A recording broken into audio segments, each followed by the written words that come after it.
Right then, guys, welcome back into the Spooky Shed, your go-to place for conversations around all things weird, scary, and of course spooky. Happy New Year. This is the first episode of the new year, and as always, Billy's not here. My guest tonight probably doesn't even know who the hell I'm talking about now. So yeah, let's just dive straight into it. So tonight we have got Kyle Palmer, paranormal investigator. So Kyle, welcome into the shed. How are we? Good. How are you? Good.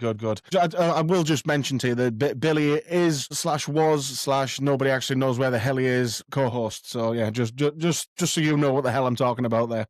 All right, Billy. Yeah. He's a bit of a dick, but yeah, he's all right. Yeah. Oh god. Right, mate. So I prepped you that I always get all my guests to leave something in the shed with us. So it can be something you love, something you hate, something meaningful. It can be a person, a place, anything you want. The weirder, the better. What have you got for me? For me, that's a good question. I'm from Manchester, New Hampshire, so I absolutely love Adam Sandler. Fair That's play. where he's from. He's from my hometown.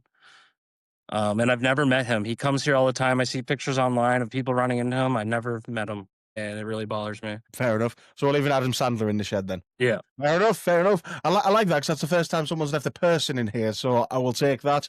Very funny guy. So I'm happy with that. Yeah.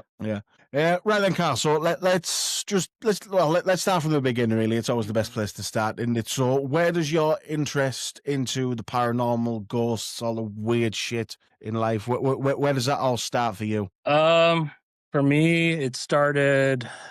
I mean, since I was a little kid, my dad was antique collector and seller. My house growing up was like a museum. Couldn't touch anything. Where I'm from, it used to be a lot of mill yards and stuff like that back during the Industrial Revolution. So my dad collected everything from the mill yards. And when I was younger, I used to see things in my house, hear things, and I never really thought about it until later on in life that things were probably attached to the objects that I had in my house. And then I also had older siblings. So like they thought it was funny, to like make me stay up late, watch horror movies and all that stuff. Used to scare the hell out of me, aliens, ghosts, all that shit. But then like as I got older, it kind of like interested me just from like those experiences, stuff like that. And then I really, really got into the investigating stuff when I was in high school back in 2007. Because I was failing an English class, which was Myths and Legends, and I chose ghost hunting because my teacher told me just to do the project. If I did the project, she wouldn't fail me, she would pass me, and I could graduate. And that project has never ended. That's cool. That's a good way to get into it. That's different to what I've heard before, so that's cool. So to go back to the beginning now, like with the antiques and stuff, obviously that your dad had in the house. Did anything ever weird happen with them? Like, is there anything that stands out there? Yeah, I used to like wake up in the middle of the night and see like people in my house. I remember seeing like a little boy with like a scally cap, kind of looked like early 1900s kid worker, mill worker, something like that. Really heavy wool clothing, dirty, stereotypical ghost. Yeah. But I was always told just, it was my imagination, just to brush it off. That's what I think. That's what all kids are told. I mean, it's not told. Mine's a weird one. So I used to sit and talk to people in my bedroom, and then I myself brushed it off, even though other people told me that I was talking to obviously spirits and people that weren't there anymore. I brushed it off myself until a couple of years ago. But yeah, that's definitely weird. Like antiques and stuff are always weird anyway. But haunted objects is always one that fascinates me because I always like think to myself, surely like the object must have been so important to that person that like that's why they stick to it. And it's just and some of the things you hear that are like haunted, like clocks and mirrors and stuff. And I'm like, who the hell cares that much about a mirror? Right. I mean, it's just stuff that people used every day. You don't even think about it. And then when it's not used anymore, it probably is just sitting there, timeless, just like useless, sitting on someone's wall now as a decoration. Well, so I always wonder as well, like with the paranormal stuff, because obviously, like, none of us know if there's any sort of rules, as I say to it. Like, say, so with like haunted objects and stuff, like, is that a choice? Like, when we die, can we choose to, like, haunt a certain object? Like, I hope so. it's well, yeah, yeah. I mean, it'd be cool, but like, but knowing, Yeah. knowing me, I'd waste the opportunity, and I'd just like choose something really random, like a freaking door handle or something, because Right. I'm an idiot. It always fascinates me stuff like that because it's a question that I always like to ask people now about, like, if if you can have it known as like stone cold 100% fact, there's no argument Right. about it, the paranormal being real. I don't think I'd want to know because like then like Yeah. these conversations would be pointless. They wouldn't be as fun. Like there'd be no point Right. doing this. So Yeah. it's strange. It's just a strange world we live in. It is. I agree with that. So when you got into the investigations, and like you say, that was part of a project for schools. What were your early experiences with the investigating side of it then? So this was around the time, Ghost Hunters was pretty big. So I really liked that show. And that also kind of intrigued me a little bit to get involved with it. But the project I was doing, I reached out to like a local paranormal group or whatever. I went out with them for a few times, which was fun. And this is kind of a funny story. Me and my friend, we went to a local cemetery that's very haunted, gotten Mm. some crazy EVPs there and stuff. But we went with this group, and one of the ladies that was on the team, she was a fairly larger woman, heavy smoker. We walked up this huge hill, and when we got to the top of the hill, she had to take a seat and catch her breath. So she smoked a cigarette. She was drinking a giant Dunkin' Donuts coffee because we're here in New England. And she told me that sometimes the spirits drain your energy. And I was just like, come on, lady. You're gonna blame the spirits. But so that was pretty funny. She claimed to be like a medium and stuff like that. I mean, they were really nice, but that made me laugh a lot. Oh, this was like my first paranormal experience. I went to my grandmother's grave because I figured if I'm going to get anything, I might as well try someone who's like a relative, someone close to me, probably have a better chance of getting something. So I went to her grave and I just brought a digital voice recorder, um, had a little conversation, and then before I was wrapping it up, I asked her one last thing. I said, if there was anything you wanted to let me know before you passed on, can you tell me? And I picked up a female voice, clear as day, say, be good, Oh which wow. was really crazy because I didn't get anything that whole time. And I asked Mm, myself, I'm trying to talk to a female. I'm asking a mm. question. I get a female response and an answer to the question I'm asking. It's just a recorder, it doesn't have a microphone, it can't hear what I'm asking. So you have to take all those things into consideration. I showed my whole family, everyone like that. And that like absolutely like changed me. And there's a whole bunch of stories after that, but she attached on to me and she's been following me ever since. Even to like the last investigation I had, she came through on my spirit box and told me that she was with me. Yeah, that is crazy. And well, the funny thing there is like very well, not very similar, but sort of similar. So I've I've recently got into doing investigations myself Hmm. because when I started this, I was well. The reason me and Billy started this was that he was big believer, and I was a lot more on the skeptical side. Whereas now I'm not because well, I don't have a Yeah. choice anymore after the things people have told me, the things that I've seen, and the things that have happened recently. And I Yeah. remember I got told that my granddad was with me and was in my house a lot. So I bought Yeah. some cat balls off Amazon. The cheapest thing you can get for paranormal investigations, set it on Yeah. the shelf underneath my TV, and like I was just sat there, like thinking to myself, like, "Granddad, if you're here, set that cat ball off." And before I'd even finished thinking that sentence, it started going off and everything. So that was weird. And Yeah. there's times now when I'm in my house and the house feels different, especially if I'm on my own, where it feels like somebody's there, but obviously you can't see them. So it's very very strange feeling. Yeah. No, absolutely. Mm, And you don't need yeah. expensive equipment. You don't need all these fancy things. Some just the simplest tools. Yeah, I use my kids' toys sometimes. Yeah. Mm. Yeah, well, like Little music because that's boxes the and other thing stuff that like I that. always say. Like that's the other thing I always say with investigations. Like there isn't like obviously there's things like spirit boxes and like hexcom devices and all that sort of things. But whilst like they're branded as for paranormal investigations, essentially like a spirit box is essentially just a radio. Like Right. it's not something that's made 100% like that. That's its pure purpose is for finding ghosts. Like I don't think that like well there isn't anything, and to be honest, I don't think there ever will be anything because I think it's just one of them things that can't be done, but you never know what's going to happen in the future. Right. Yeah, I mean, because Mm, we're only able to hear and see what our mm. bodies allow us to. Yeah, exactly. Yeah. Yeah. So moving on from that, then. So obviously, with that experience, then with capturing that voice, then did that just because at first, like I say, when I had the incident with the cat balls, I was like, "Whoa, this is real now." Was that like Mhm. a massive like confirmation moment for you, or were you always just a big believer anyway? I've always been skeptical. I'm still Mm, skeptical. I need to not be able to explain something. I try my best to explain something logically before I even go the route of paranormal. And it might be mm, something I don't know about. Like a lot of people aren't camera experts or know shutter speeds or all that kind of stuff. So they instantly just think something they captured was a ghost. But, there's a lot mm, of other factors that play into it, shutter speeds, ISO, stuff like that.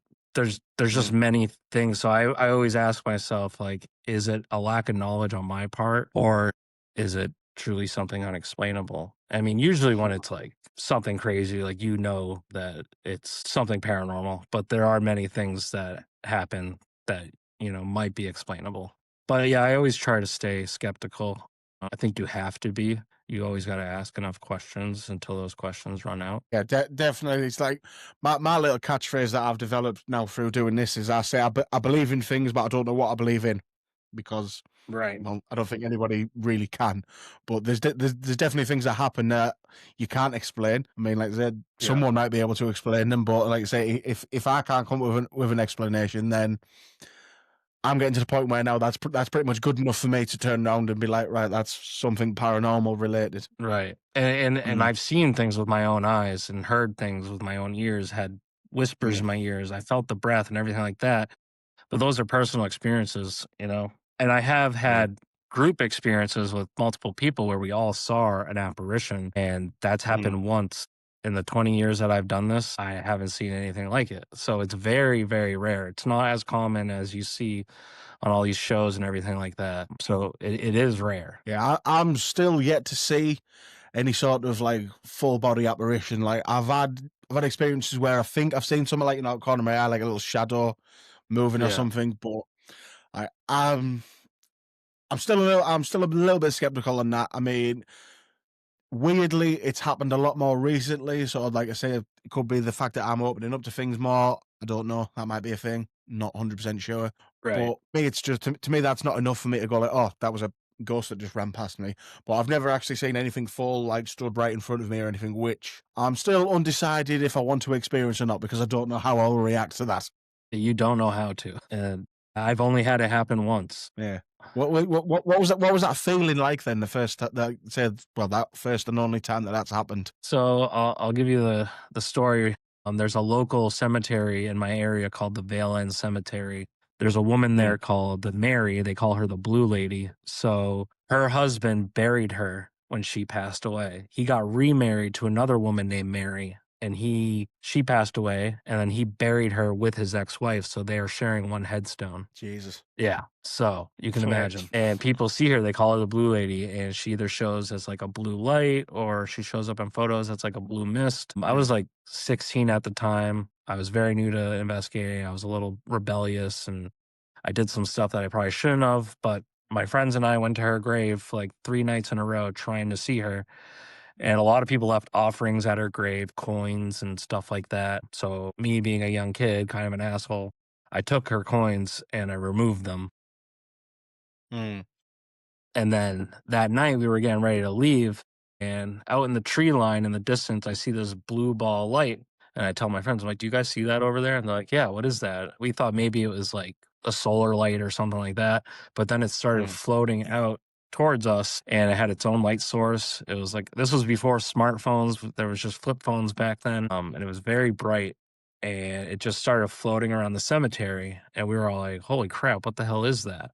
And then we lost it for a minute, and then there was a bush with, like, a flagpole by our car, and we see it behind the bush, just, like, floating behind the bush, kinda creeping around like it was watching us, and then when we all saw it, it freaking zoomed out and then started flying around the cemetery, and then we were just like, uh, "Alright, this is freaking crazy." I was like, "I'm gonna go try to see this closer." I took, like, 4 steps in the grass towards the light, and I stopped, I froze, and I was like, "I can't do this." So I was like, "Let's just get out of here." We jumped in the car, we started driving, and you could still see it just flowing around the cemetery going crazy. And then, we all drove, we stopped at a Burger King down the street, and we all just looked at each other, we were like, "Did we really just see that? Did that really just happen? Like, did we just see a ghost?" And it was the craziest thing. I've since then gone back to her grave years later, apologized for removing her coins, and put coins back. So, Hmm. yeah.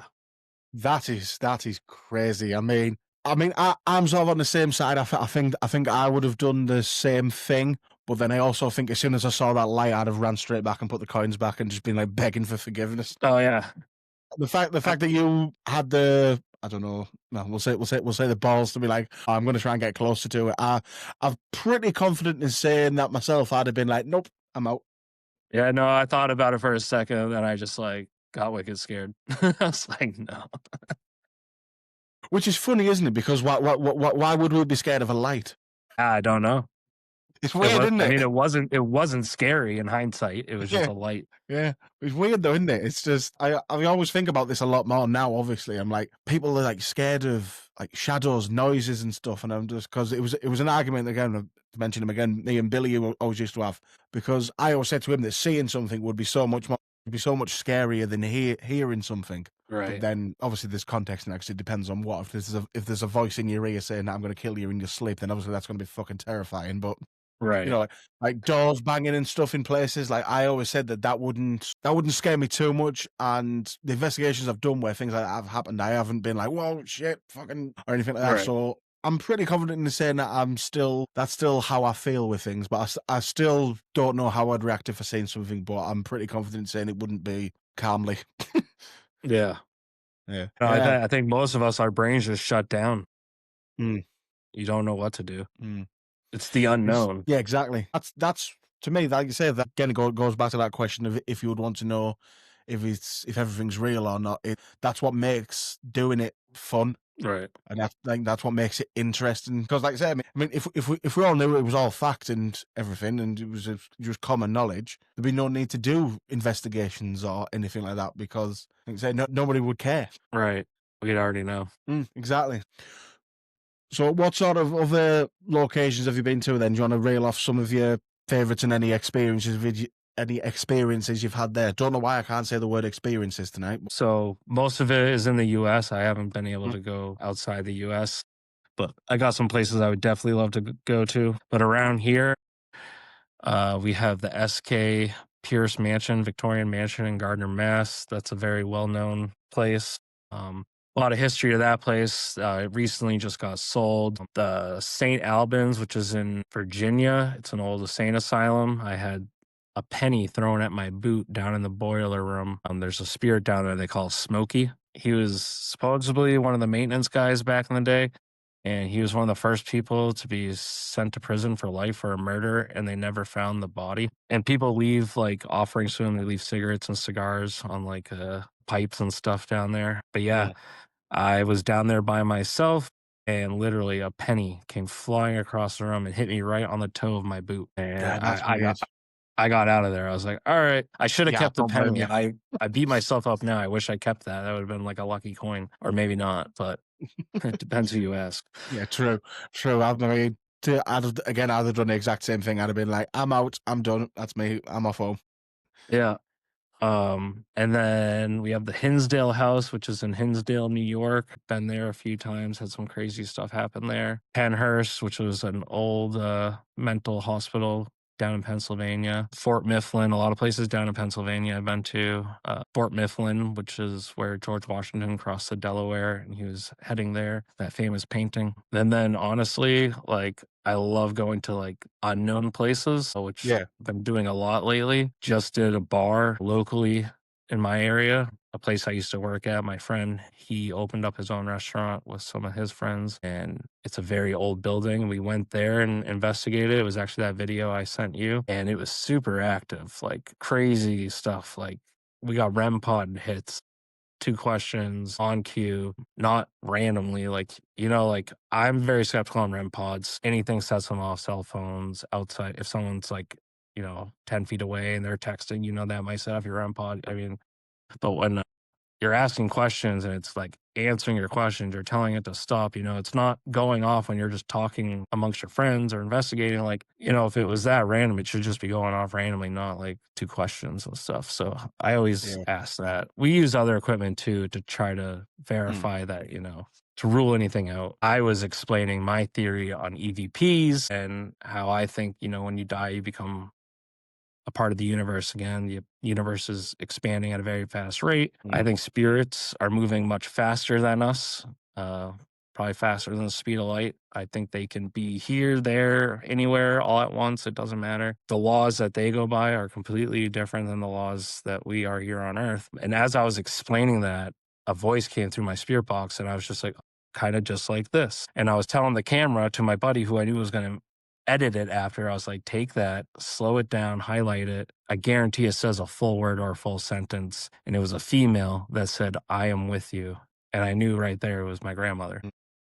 But she Ah, goes back to everything. I've had many experiences where she's always come back. I've had near death experiences where she was warning me ahead of time and like things that happen. Like it all goes back to my grandmother. So it's very weird. But that would be like a 3-hour podcast. Yeah, that is crazy. So do you find that when you're on the investigations then, and obviously like everything, like you say, everything goes back to your grandmother there. So does that sort of give you a little bit of comfort then when you're on these investigations, or? Yeah, and it's actually crazy that you say that because during that video we shot, one of my questions in the video was I was letting the spirits know why I do what I do just to try to get personal with them because I know like we try to make it about them, but I just wanted them to understand why I'm there, why I'm trying to talk to them. And one of the reasons is I'm terrified of death. I don't want to die. I think it sucks that we all have to die. I know death is it's something that has to happen, but I'm like, I don't want to experience it, go through it, have it be slow and painful. Like it just scares me. And we were getting direct responses. I was like, can you tell me something to let me have more comfort that I know that this isn't it, there's something after. And, we had 2 REM pods. They went off. We were getting answers from this app my friend uses, and it said that you are okay here. Just a lot of confirming things like on cue, on questions. And it was crazy. Yeah, that is bizarre. I don't know how I feel about death. That's a weird sentence. I never thought I'd say. Yeah. I don't think I think about it enough to like, because like you say, it's inevitable. It's going to happen at some point. So I think I'm pretty. Yeah. I don't want to say that I've accepted it because then that sounds really morbid as well. But like, I think the fact that I know it's going to happen. I don't know when it's going to happen. Could be tomorrow for all I know. Could be in another 60 years. Hopefully. Yeah. I don't know. I just don't think it's. Yeah, I don't know. I don't think about it too much, to be honest. Yeah. I mean, I'm fine if it happens. I just wanna know that it's not it. That's it. Like, Yeah, complete nothingness and dark black, like, I just don't think that's possible. There has to be yeah, something. yeah. Like, that Well, seems well, more that impossible to me. yeah, true, true. But then that's where you can go along that whole almost scientific argument of the paranormal and stuff, and how we're energy and energy can't be destroyed and stuff like that, which is true. And that's so it's. I've never seen any sort of scientist try to explain that. Then obviously we're energy and like we get destroyed when we die, sort of things. And that's Yeah. something I'm gonna have to try and look into and try and find, get some I've see listened somebody to who a can lot actually of give an explanation to that. I've listened to a lot of Alan Watts. He's, like, a Mm, philosopher. right. I'll have to have a look into him. Yeah, he was really good. He had a lot of Mm, good outlooks on the afterlife and stuff. yeah. It's one of them things. It's like I always say, we're never really going to know until we're there. So, and until Right. then, everything's a guessing game. Yeah. So just don't Yeah, worry about anything, just have fun. exactly. That's what I always say. Say you have a good time, not a long time, but hopefully it's good and long. Yeah. So with the investigations, then, so obviously obviously we've spoke about a few bits of equipment there, and Yeah. it sounds like very much you're like me, that you've got ones that you like, but other things that you're skeptical of. And obviously you said, you try and get multiple responses from the same thing with different equipment, which I also like, because I hate when you see people and they've just got one device going off and then get all excited and stuff and that. So do you have any Right. favorite bits of equipment? Honestly, I like a voice recorder, Mm, video camera, like very minimal stuff. I use my spirit box a lot because I have my own way of going through, like, it's all everything is after I like record my spirit box sessions because you do get a lot of stuff that comes through that you can't hear in real time because there's just so much going on. Your brain can't process it because by the time it tries to, you're getting something else or there's just too Mm, much noise. I've gotten a lot of good stuff with that. And I have it hooked up to like an amp and guitar pedals and stuff so I can get rid of some of the extra noise and stuff like that. And that's really pretty much all I use is just like basic stuff. I use some kid toys. My mm, son has like this little penguin. It's like if you spin it, it makes music, like a music box kind of thing. So it's kind of similar to a cat ball. I use a dollar bill or $100 bill, put it on a glass flat, and try to see if the spirits can knock it off mm. using like everyday objects.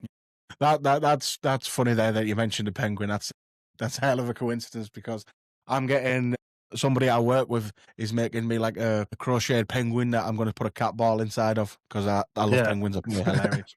Yeah, you'd be surprised. So many kid toys and stuff are Mm, like great tools. Anything yeah. they can touch or move or yeah, make sound. Yeah, but like say like I've got a son as well, and sometimes I mean probably nothing, but the amount of times when we're just sat there and then one of his toys will just go off, and I mean to be fair, they're all just in a big box together, so it's probably just something's Yeah. moved and pressed a button or something. But it is weird when it happens. I must admit, like especially now, I do go what the hell has set that off? Right. But yeah, I'm the same. I think I like sort of like minimal stuff. I mean, I don't have a spirit box, but the people I investigate with do, and like I love the idea of the spirit box, but like you said, I really wish there was a way to slow it down, like as it's happening. Yeah, unfortunately you have to video record it and then you have to do it at home and you have to go through it and slow things down. Yeah, for me the Yeah, spirit box I is really all like cat balls and stuff. afterwards. Yeah, like I say, I like cat balls because they're very simple, and Yep. I've messed about with them enough. Like I've put them on that many tables and like literally like get my finger and tap all the way along the bloody table, getting closer and closer to it. Like Yeah. and they've never gone off. But then the amount of times that even just like I say in my house, I've asked them to be set off and they've been set off. Like to me, they're pretty convincing for me now. I really don't like EMF detectors. I hate it when people Yeah. get excited about them because I think they're good for they're better for like debunking stuff rather than actually proving stuff. Right. I think I personally. I've never owned a K2. I've been doing this for Mm, 20 years. I've never owned mm, a K. mm. Yeah, I think the thing with them is that they sort of they're one of like the go to things that I always hear anyway that people have, and then the amount of like Yeah. the fact that literally anything can set them off. Like iPhones make them go ballistic. I know that. Yeah. Which I know weirdly Android phones never used to set them off because that was a little test me and Billy did Oh a wow, couple of yeah. years ago. Which so that was weird. But I just don't trust them as for like actually proving stuff. They're okay for debunking stuff, and like I said, I mean, Yeah. I got told a story before with a weird thing. How it was only uh, K2 meters were going off, but the EMF meters weren't going off in one place. So Yeah. that was a little bit bizarre. But I mean, it's not like Yeah. groundbreaking stuff. I don't know, but it's, yeah, it's just to me they're just very and the fact that you can buy them so cheap and they literally look like toys when you get them as well, especially Yeah. just the ones with the lights on. Right.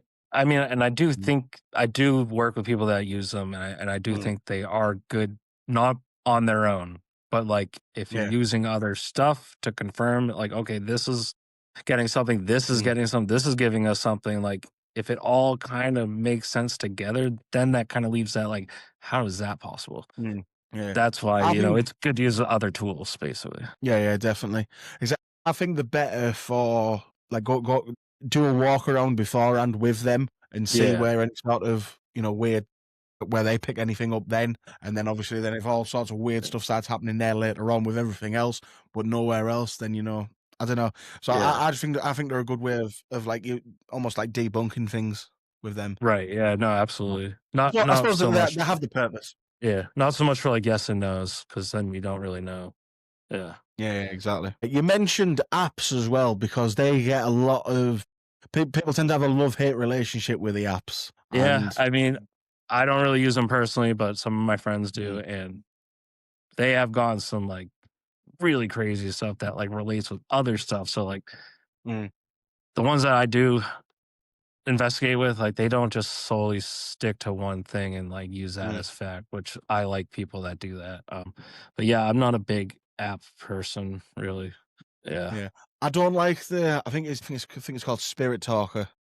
I Yeah. I really don't like that one because to me, like that's just like you say, it's an app, so it's programmed to do whatever it's told to do. Right. And to me, Yeah. like, now especially, like I say, you can be asking it questions, and I mean, I'm not being funny. We've got the technology now for that to be able to listen and give you the sort of response that you're looking for. Yeah. Yep. Mm, Yeah, I got friends that use the Spirit Talker. I'm very skeptical on it. And then mm, again, you get some crazy stuff, and I'm just like, and I question everything. But yeah, I'm fine if other people use it. But I just mm, personally, I don't use apps at all. I mean, I remember back in yeah, the day, one of them was like the Echo Vox or something. I used that for a little mm, bit, but mm, I used one of the SLS ones, which was pretty funny because I put it on a fan, and then you could see a stick figure getting spun in the fan. I was like, "Oh no, fans kill ghosts. Don't turn on your fan." yeah. Well, that again, that's funny because that's what I was just going to mention. Is it one? Because the only one that I've used was an SLS one like that called Ghost Tube. I don't know if that's the one that you've That's used. what it was. Yeah, Yeah. Well, you say me and Billy, we done a little investigation in the woods near my house, and like I yeah, said to him, that's a stupid idea because there's trees everywhere, so it's going to pick up everything. But then there's an old abandoned house there, so we set it up recording in front of a door in front of the door in where this old house is. So like the idea was that no tree branches right. or anything would set it off. Yeah, But then there was a full figure there on it at one point, which was obviously weird. And it was the first time I'd seen that like that. So I was like, nope, fuck this, weird. And then right. like I asked him and he told me there was an app and I was just like, well, like say it's probably shit. And so I downloaded it. And to be fair, I've used it quite a few times. Like just I've used it at work, I've used it at home, I've used it walking around the streets. And to be fair to it, it's never picked up anything No, ever. Apart from like I said, that yeah. one time. So I mean, I don't know. I don't know, but That's my whole that's what. thing. Is Mm, that's my whole. That's like my motto is I don't mm, know everything. I don't know mhm, anything, and neither do yeah, you. So it's like none of us yeah. really know anything. We think Right, we exactly. look for it Mm, for our own self. exactly. Yeah. Yeah. Aye. So through your years of investigating then, what are some standout moments, whether they're just like, I don't know, could be a good moment, could be a really scary moment. I don't know. Yeah, this one, I mean, it more so about like just like things that align over time that just like don't make sense that you question like how like is this meant to be or whatever you want to call it, just like coincidences and stuff like that. And it Mm, all still again like it all ties back to my grandmother. I was on a cold person case search that I joined. There's a missing person case in this area that's pretty well known called Maura Murray. She was a UMass Amherst student that went driving up to the White Mountains in New Hampshire, crashed her car. She got out and she was never seen again. There's been a bunch of podcasts and TV shows on it. And this is why I can't listen to podcasts all the time because I get way too involved. I was listening to this one about it, and they were doing a search, and it was, like an hour away from me. So I went out there, joined the search, and I started doing like EVP stuff on the side. I didn't really tell anybody I was doing it because I didn't want to like be judged, but that's mm, like my way of searching. And I want to use like investigating and EVP stuff to like try to help solve something, solve a murder. Like if you can do that, then like that will change everything. And they use psychics and stuff like that, but like that's, very hit or miss, mostly miss. yeah. And they've used a lot. And I started showing people stuff I was getting and they were really intrigued. I got a lot of crazy responses, but we were on another search a few years later and the girl who's missing, her brother started dating this girl who was a medium and she didn't know me, didn't know anything about me, but she felt the need to approach me on one of the searches we were on. She was like, I don't know how to tell you this, but there's a woman that keeps like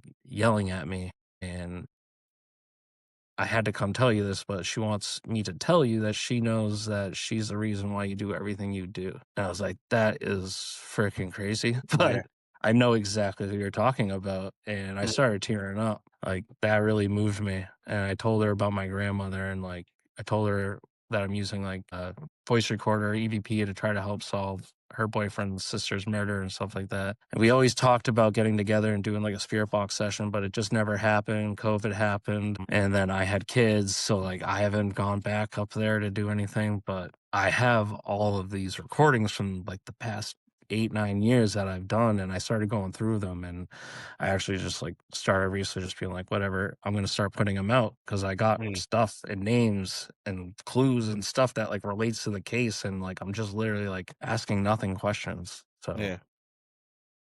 names that Yeah. relate to the case and stuff. It's wild.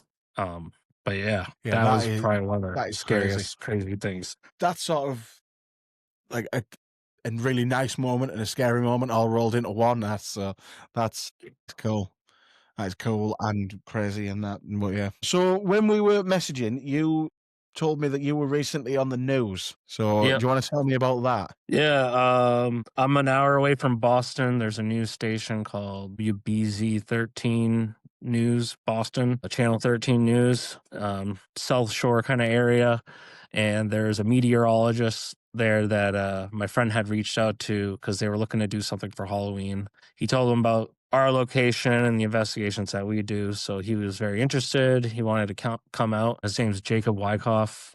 Um, and the hall that we run and do investigations out of is like an old Civil War hall that these wives built for their husbands when they came back from the Civil War for them to hang out and do, family gatherings, parties and stuff like that. And there's a grave down the street from our building who was a guy who was a member. He was one of the only Confederate soldiers to come back up north after the war. So whenever they used to have meetings and stuff at this hall, he used to have to stand outside, and you would hear he would walk back and forth, and like we still hear like his boots and stuff on the floor.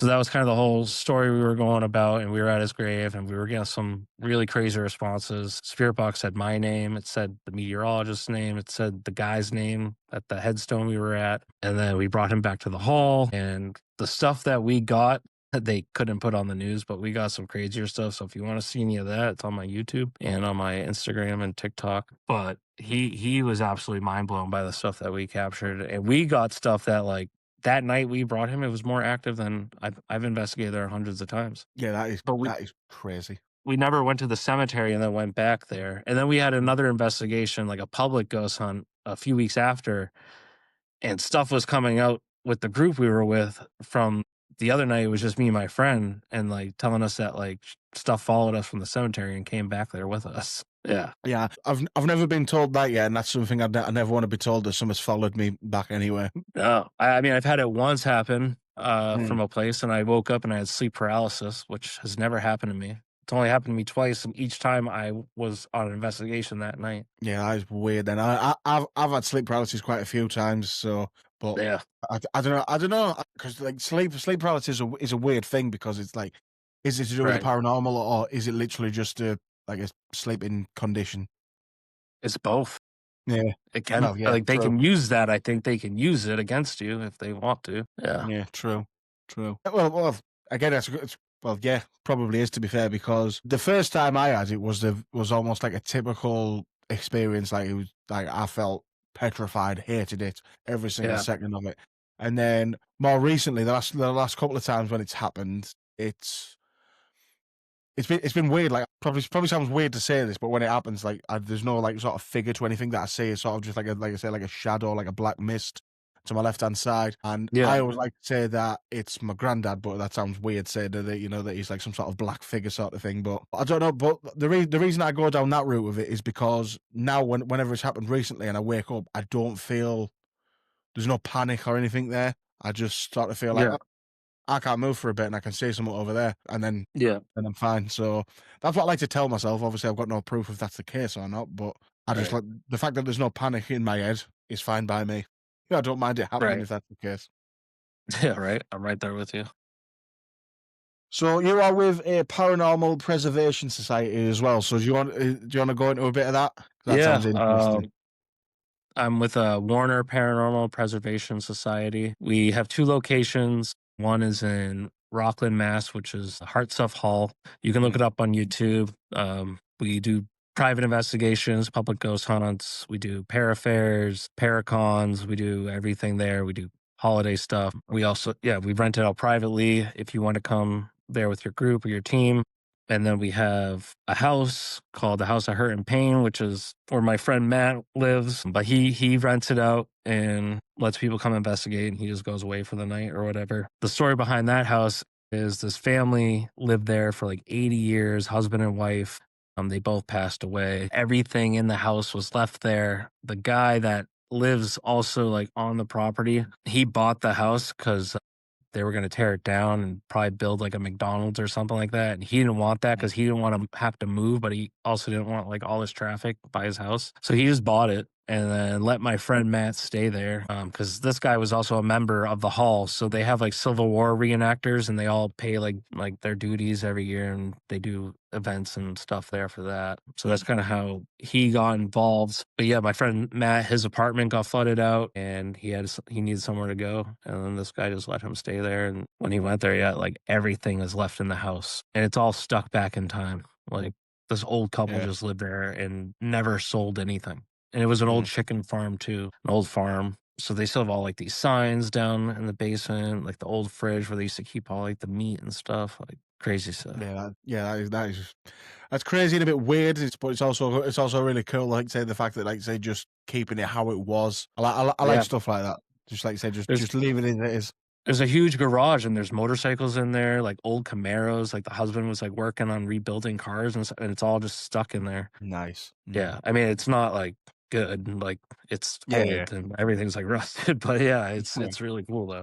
So in them two places, have you got any experiences that stand out there then? Yeah, not really investigating, but just at my friend's house, spending the night. I remember the first night I stayed there after we actually did the news recording with Channel 13 News. I was watching TV. I wasn't even asleep yet, and I like felt the presence of a cat and saw like the movement of a cat go by. I was like, all right. And then I went to the bathroom, came back, went to sleep. Probably was asleep for like maybe like 2 hours, and I felt like a cat jump on me, and I'm like, "Whoa." I, like, shoo it off and everything, and then I feel it also, like, tugging at my blanket and stuff throughout the night, and then I wake up in the morning, and I'm like to my friend, I'm like, "Hey, man, like, your cat would not leave me alone last night." I was like and he was like, "I don't have a cat." Or no, I asked him, I was like, "Dude, do you have a cat?" Like, I had no idea you had a cat. That's what I said.